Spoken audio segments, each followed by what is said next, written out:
Hi everyone, welcome back to a new video.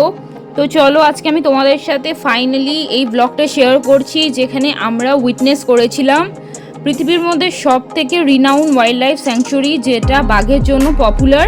এবং এই বাঘগুলো দেখার জন্য শুধুমাত্র ইন্ডিয়া না, অন্য কান্ট্রি থেকেও বহু মানুষ আসে। এবং এই জায়গাটার নাম হলো বান্ধবগড় ন্যাশনাল পার্ক।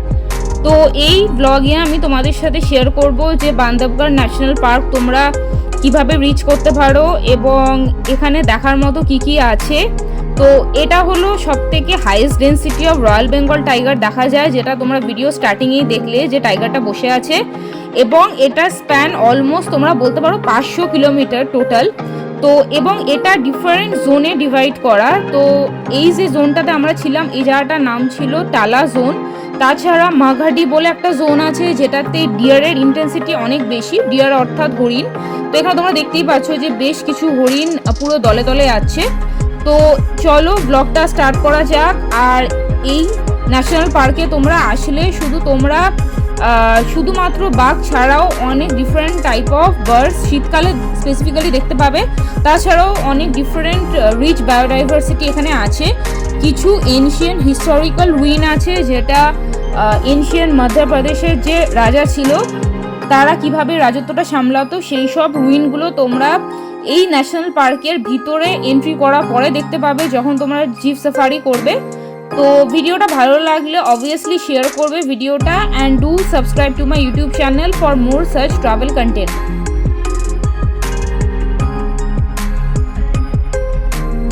তো সত্যি কথা বলতে গেলে এই Bandhavgarh national park whole year কিন্তু খোলা থাকে না। এটা ঘোরার বেস্ট টাইম হচ্ছে তোমরা বলতে পারো অক্টোবর থেকে শুরু করে ওই ফেব্রুয়ারি মার্চ অবধি, কারণ তারপর গরমটা অনেকটা বেড়ে যায়। এবং তাছাড়া এখানে এই টাইগারের একটা ব্রিডিং সিজনও থাকে। বর্ষাকালে তো এখানে ঢোকা একেবারেই অ্যালাউড না। তো এটা আমরা কিভাবে গেছিলাম সেটা আমি এবার তোমাদের সাথে এক্সপ্লেন করছি। তো আমরা যেটা এখানে আসার জন্য যেটা করেছিলাম সেটা হলো আমরা হাওড়া থেকে মুম্বাই সেন্ট্রাল সেই ট্রেনটা ধরে নিয়েছিলাম এবং তারপর আমরা নেমে গেছিলাম কাটনি জংশন এই স্টেশনটায়। তো কাটনি মোটামুটি 3-4 ঘন্টা আগে পড়ে, বেসিক্যালি জব্বলপুর মধ্যপ্রদেশ এই স্টেশনটার আগে। এবং এই স্টেশনের সব থেকে নিয়ারেস্ট রেলওয়ে স্টেশন হলো উমারিয়া, কিন্তু উমারিয়া হাওড়া থেকে ডাইরেক্ট কোনো ট্রেন না যাওয়ার জন্য তোমাদের ইদার জব্বলপুর অথবা কাটনি এই দুটো স্টেশনের মধ্যে যে কোনো একটা স্টেশনে নামতে হবে। তারপর তোমরা কাটনি থেকে ইদার বাই কার বুক করে অথবা তোমরা ওখান থেকে জব্বলপুরও চলে যেতে পারো। তারপর সেখান থেকে তোমরা লোকাল ট্রেন ধরে নিতে পারো, উমারিয়া যাওয়ার ট্রেন। এবং উমারিয়া থেকে এই ন্যাশনাল পার্কটা মোটামুটি 80 কিলোমিটার লাগে, সেটার জন্য অবভিয়াসলি আবার তোমাদের গাড়ি বুক করতে হবে। তো আমরা যে অপশানটা চুজ করেছিলাম সেটা হলো ফার্স্ট অপশানটা। আমরা এটা করেছিলাম সেটা হলো আগের দিন আমরা কাটনিতে রাত্রেবেলা নেমে গেছিলাম, নাইট স্টে করার পরে আমরা ওখান থেকে চলে গেছিলাম একদম ভোরবেলায় উমারিয়ার জন্য বেরিয়ে গেছিলাম। এবং আমরা ডাইরেক্ট চলে গেলাম হচ্ছে বান্ধবগড় ন্যাশনাল পার্কের এই এক্সক্লুসিভ রিসর্টটা, যেটার নাম হলো মহারাজা কোঠি রিসর্ট।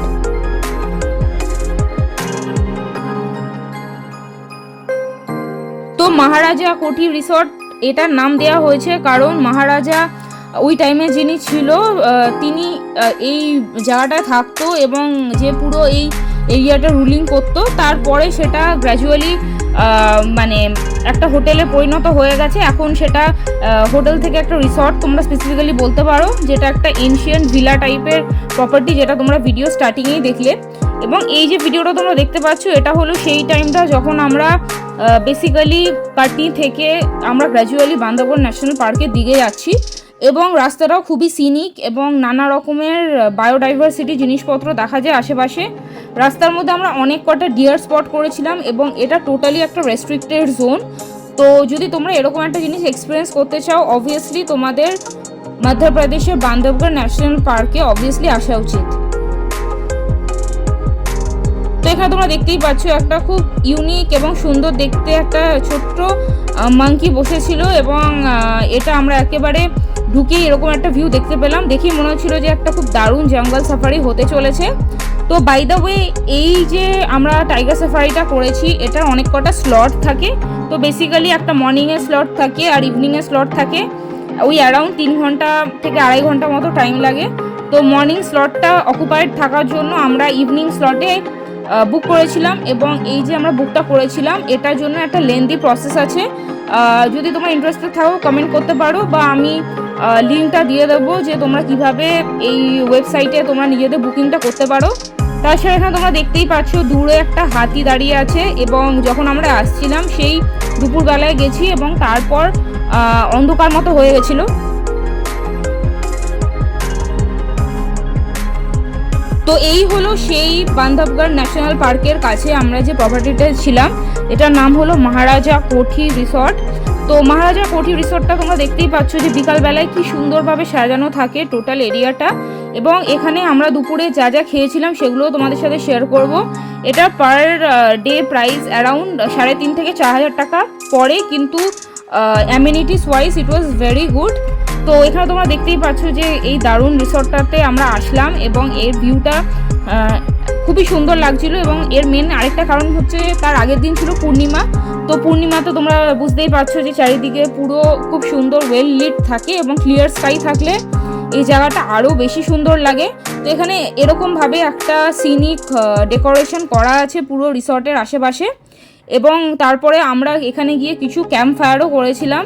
তাছাড়া মানে সত্যি কথা বলতে গেলে আমরা এখানে যে ছিলাম 2 দিন, এখানে একটা সত্যি কথা বলতে গেলে পুরনো দিনের রাজবাড়ির মতো ফিলিং আসছিল।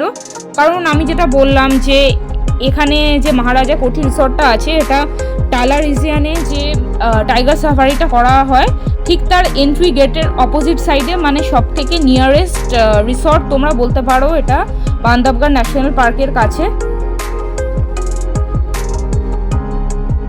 আর এই যে তোমরা অ্যানিমালগুলো দেখতে পাচ্ছ, এগুলো সত্যি কথা বলতে গেলে এগুলো বলা হয় যে রাজা নিজে সেই টাইমে শিকার করেছিল, এবং তারপরেই এগুলোকে প্রিজার্ভ করে রাখা হয়েছে।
তো ফাইনালি আমরা দুপুরে লাঞ্চ করার পরে আমরা পৌঁছে গেছিলাম সেই সাফারি করতে।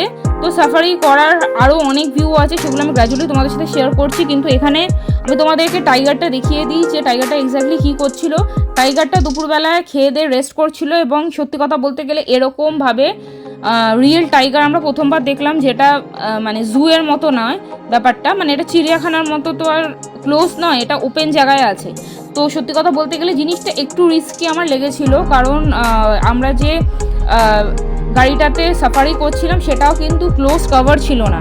তো এরকম একটা ভিউ আমাদের দেখে একটু ভয় লাগছিল। এই দেখো আমরা বসে আছি, এবং ঠিক আমাদের থেকে কিছুটা দূরেই, মানে 1 কিলোমিটার দূরেই হবে, যে কয়েক মিটার বলবো, কিলোমিটারও না, টাইগারটা শুয়েছিল। এবং এখানে দেখতেই পাচ্ছ যে খুব একটা কিছু প্রোটেকশন নেই, কিন্তু হ্যাঁ আমাদের যে গাড়ি চালাচ্ছিল বা গাইড ছিল তারা আমাদেরকে মানে টোটালি প্রোটেক্ট করছিল, এবং তার সাথে তাদের কাছে গানও আছে, যে যদি কিছু হয় তাহলে সেটাকে আর কি প্রিভেন্ট করার জন্য। তো যাই হোক, এরকম একটা এক্সপিরিয়েন্স যদি তোমরা দেখতে চাও অবভিয়াসলি তোমরা বান্ধবগড় ন্যাশনাল পার্কে আসবে।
তাছাড়া বান্দরবান ন্যাশনাল পার্কে যখন আমরা গ্র্যাজুয়ালি সাফারি করে যাচ্ছিলাম, এখানে আমরা অনেক রকমের হরিণ এবং এখানে তোমরা দেখতেই পাচ্ছ যে কিছু বনের ময়ূর আমরা দেখতে পেলাম। অনেক কটা ঝাঁকে ঝাঁকে ময়ূর ছিল, সব কটা আমি ভিডিওতে ক্যাপচার করতে পারিনি, কিন্তু এই কয়েকটা গ্লিমস আমি তোমাদের সাথে শেয়ার করছি। এবং এটা সত্যি কথা বলতে গেলে টোটাল জিনিসটা একটা ওয়াইড এরিয়ার উপর ফর্ম হয়েছে, এই দেখো গাইস। এবং সত্যি কথা বলতে গেলে মানে এটা একেবারে ন্যাচারালি ফর্ম হয়েছে, এখানে কোনো রকম হিউম্যান ইন্টারভেনশন নেই। এবং এই যে ছোট ছোট ক্যাসেলের মতো তোমরা যেটা দেখতে পাচ্ছ, এগুলো হলো সেই টাইমে যে রাজা ছিল তারা এই সাম্রাজ্যটা চালাতো, এবং তাদের ছোট ছোট হাইডিং এরিয়া বলতে পারো, বা ওরা যে টোটাল জায়গাটা সুপারভাইজ করতো, তো সেটার একটা এক একটা হোম রয়ে গেছে, যেগুলো এখন এরকম রুইন্সে পরিণত হয়েছে।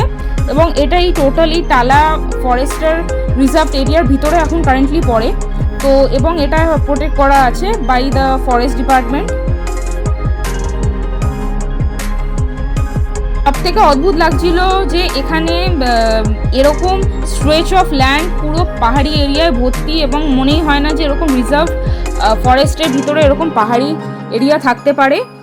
এখানে তোমরা দেখতেই পাচ্ছ যে জায়গাটা পুরোপুরি ন্যাচারালি তৈরি হয়েছে, এবং এই জায়গাতে গেলে তোমরা বুঝতে পারবে যে জায়গাটা কতটা গ্রিন এবং প্রিস্টিন এখনও আছে। কোনো রকম পলিউশন না থাকার জন্য এয়ারটাও খুব ক্লিন আর ফ্রেশ লাগছিল।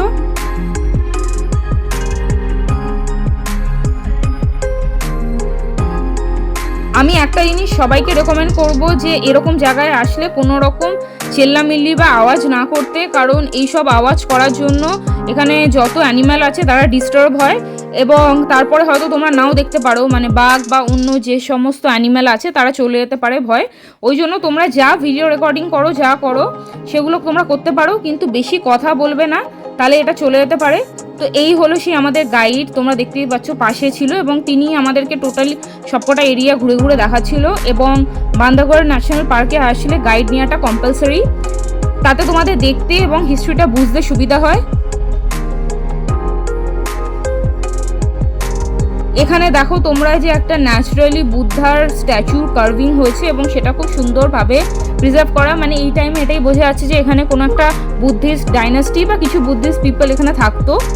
তাছাড়া এখানে এই যে অ্যামেজিং সানসেটটা তোমরা দেখতে পেলে, এটা পুরো দুটো পাহাড়ের মাঝখান দিয়ে সূর্যটা নেমে যাচ্ছে, মানে অস্ত হচ্ছে, এবং এই যে ভিউটা এটাও অসাধারণ লাগছিল দেখতে। তোমরা একবার এই জায়গাটা ভিজিট করবে অবশ্যই।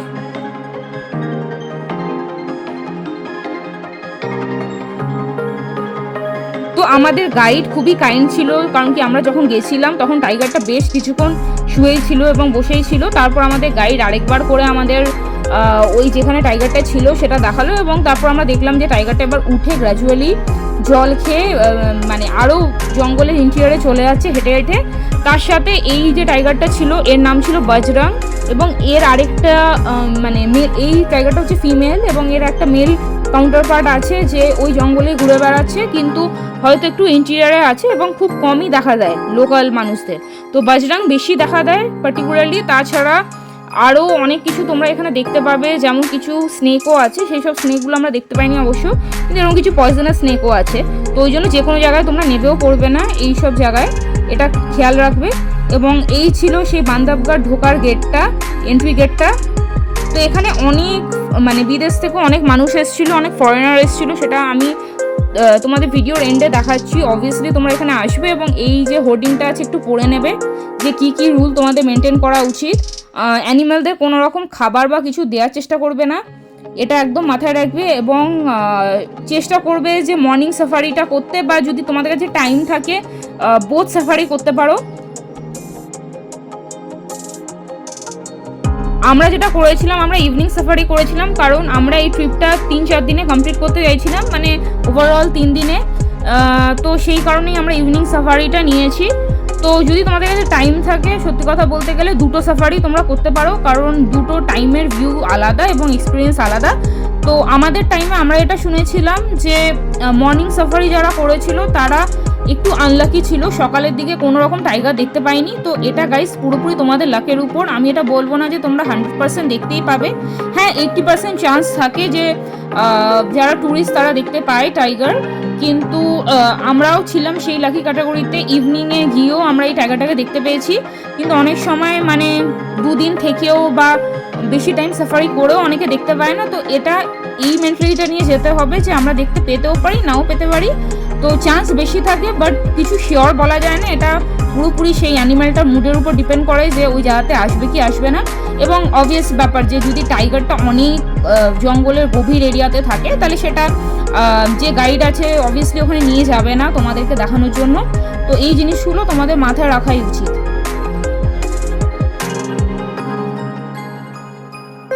তার সাথে আমাদের গাইড এই জায়গাটাতে খুব ভালোভাবে জায়গাগুলো এক্সপ্লোর করা ছিল। আমরা এই যে টাইমটাতে এক্সপ্লোর করছি এটা ছিল নভেম্বরের অলমোস্ট ফার্স্ট উইক।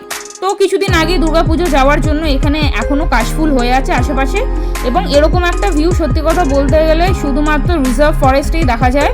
আমি এর আগে বহু রিজার্ভ ফরেস্ট দেখেছি, যেমন ধরো তোমরা কাজিরাঙা, আসামের যে ন্যাশনাল পার্ক আছে কাজিরাঙা ন্যাশনাল পার্ক, সেখানে আমি রাইনো দেখেছি, চিটওয়ান দেখেছি আমি নেপালে, তাছাড়া চাপড়ামারিও দেখেছি নর্থ বেঙ্গলে। কিন্তু এই যে বান্ধবগড় ন্যাশনাল পার্ক, এই যে ন্যাশনাল পার্কটা আছে টাইগার রিজার্ভ, এটা একেবারেই ইউনিক এবং অনেকে সুন্দরবনের সাথে কম্পেয়ার করে। তো সুন্দরবনের পার্সপেক্টিভটা আলাদা, ওটা ম্যাঙ্গ্রোভের জন্য পপুলার, কিন্তু তোমরা যদি একটা রিয়েল লাইফের রয়্যাল বেঙ্গল টাইগারের অ্যাকচুয়াল ব্রিডিং প্লেস দেখতে চাও তাহলে এটা অবভিয়াসলি হওয়া উচিত হচ্ছে বান্ধবগড় ন্যাশনাল পার্ক, কারণ এটা হলো হার্ট অফ মধ্যপ্রদেশে আছে। এবং মধ্যপ্রদেশ তোমরা হয়তো জানো যে এখনও মোস্ট অফ দ্য প্লেস মানে রেল লাইন নেই বা কোনো কানেকশন করা হয়নি, কারণ এখানে স্পেশাল এই ওয়াইল্ড লাইফটাকে প্রোটেক্ট করা হয় এবং এটা ইন্ডিয়ার মধ্যে সবথেকে বড় একটা ওয়াইল্ড লাইফ রিজার্ভ। তো যদি তোমরা এই জায়গাতে আগে কখনো এসে থাকো, আমাকে যারা যারা ফলো করছে তোমরা অবভিয়াসলি কমেন্টে জানাতে পারো, এবং তোমাদের বান্ধবগড় ন্যাশনাল পার্ক এসে কেমন লেগেছে সেটাও আমায় কমেন্টে জানাতে পারো। আমার ওভারঅল জায়গাটা খুবই ভালো লেগেছে, এবং যেহেতু ওয়েদার ক্লিয়ার ছিল এবং বাঘও দেখতে পেয়েছি, খুবই ভালো লাগলো আমার ওভারঅল। তো যাই হোক, তোমরা এই ভিডিওটা শেয়ার করো এবং ইনফরমেটিভ লাগলে অবভিয়াসলি আমাকে কমেন্টে লিখতে পারো।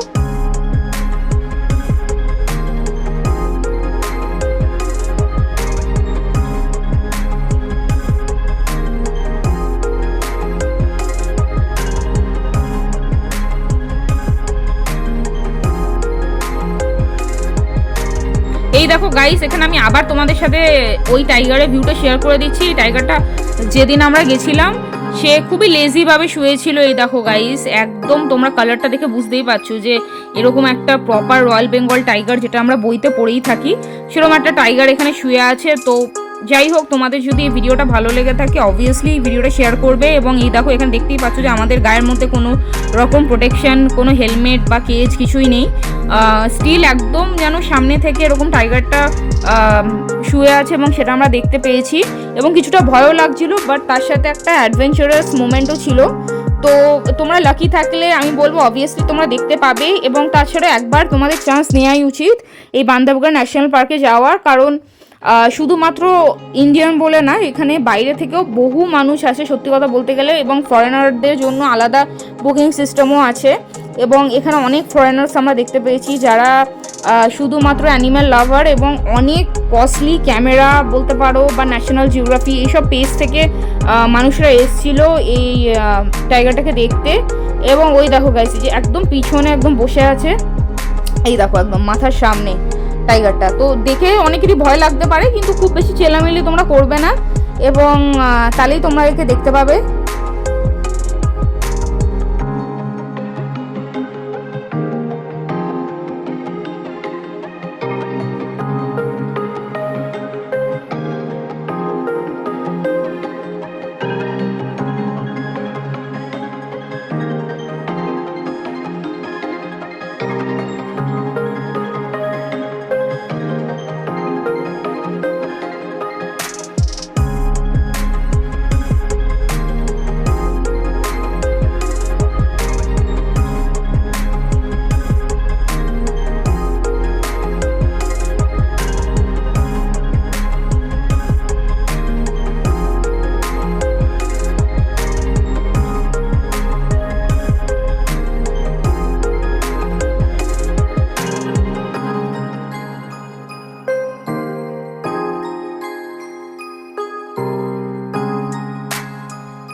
চলো তার সাথে আমি তোমাদেরকে এই রিসর্টটা শেয়ার করে দিই, মহারাজা কোঠির রিসর্ট যেখানে আমরা ছিলাম।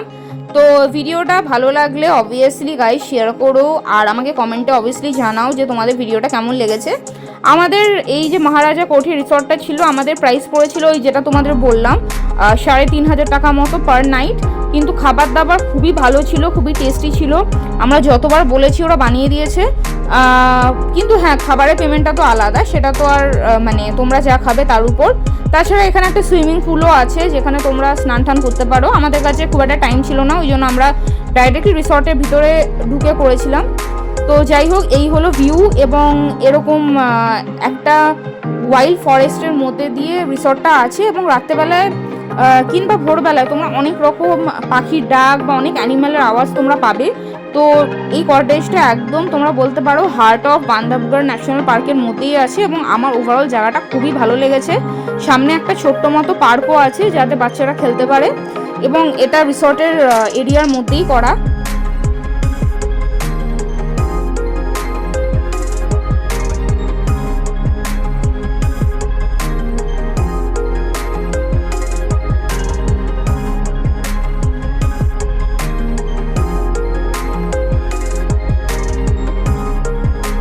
তো এই যে ছোট ছোট কটেজ আছে এখানেই আমরা থাকবো, এবং এই কটেজের ভিতরে তোমাদের অ্যামিনিটিসগুলো দেখাচ্ছি, মানে রুমের ভিউটা তোমরা দেখতেই পাচ্ছ যে রুমটা একদম ওয়েল মেনটেন এবং ক্লিন ছিল, এবং সত্যি কথা বলতে গেলে একটা এরকম রয়্যাল ভাইবস লাগছিল পুরো। তোমাদের অবভিয়াসলি এখানে একবার ভিজিট করাই উচিত।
তো ফাইনালি এবার আমরা চলে এসেছি কিচেন এরিয়াটাতে। চলো তোমাদের সাথে কিচেন এরিয়াটা একটু ঘুরে দেখাই।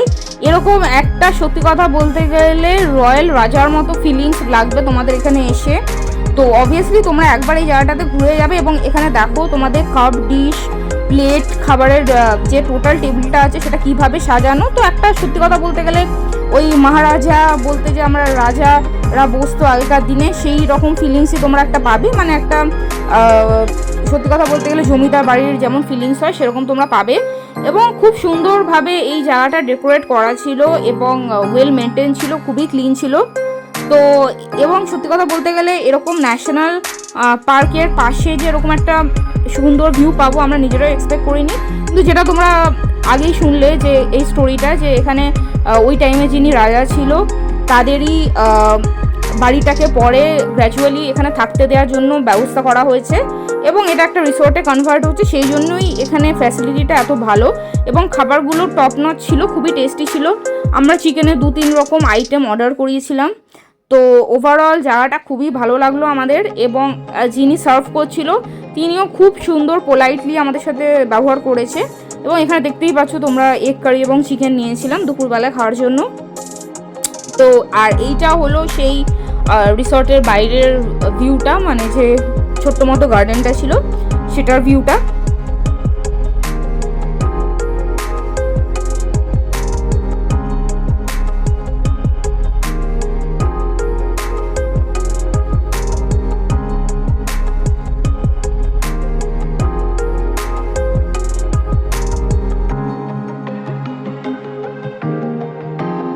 অনেকে হয়তো দেখতে চাইবে যে আমরা যে ফরেস্ট সাফারিটা করেছিলাম সেটা কীরকম গাড়িতে করেছিলাম। তো গাইস এই দেখো, এই হলো সেই জিপ গাড়িগুলো যেগুলোতে আমরা এই বান্দরবান ন্যাশনাল পার্কে ফরেস্ট সাফারিটা করব।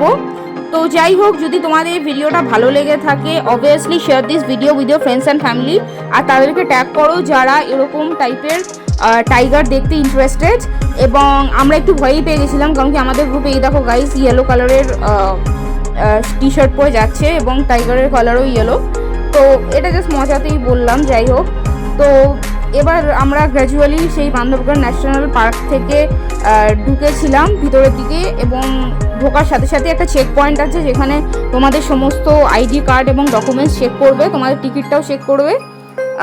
তো এবং এন্ট্রির জন্য একটা মিনিমাল ফিস আছে, সেটা তোমাদের দিতে হবে, তারপর তোমরা এন্ট্রি করে যেতে পারো ওই কার্ডটা দেখিয়ে। এবং এখানেই তোমাদের কিছুক্ষণ পরে যে গাইড আছে সেটা প্রোভাইড করা হবে। তো যাই হোক, এই ভিডিওটা ভালো লাগলে শেয়ার করো and subscribe to my channel.